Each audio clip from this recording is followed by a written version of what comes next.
আজ বিকেলে টিফিনে হোয়াইট সস পাস্তা বানালাম। এখানে সবজিগুলো বাবান সব কেটে দিল, আর সঙ্গে এখানে চাটাও বানিয়ে নিচ্ছিলাম।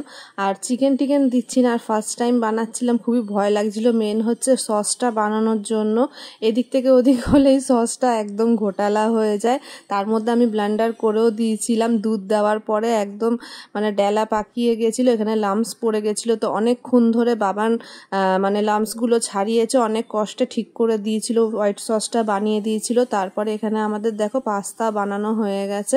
মোজরেলা চিজ দিয়েছিলাম, চিজি পাস্তা করেছিলাম, আর সঙ্গে তো চা ছিলই। আর বিকেলের টিফিনটা একদম মানে ফাটাফাটি হয়ে গেছিলো। এখানে সোনু খাচ্ছে, হেবি এনজয় করছে। ও হোয়াইট সস পাস্তাটা প্রথম খেলো, তার আগে আমরা এমনি পাস্তাটা বানাতাম, হোয়াইট সসটা বানাতাম না। এটাকে রিজু তো পায়ের উপরে পা তুলে একদম বসে বসে পাস্তা এনজয় করছে। তো সকলে মিলে ভালোভাবেই এনজয় করলাম বিকেলটা। Bye bye.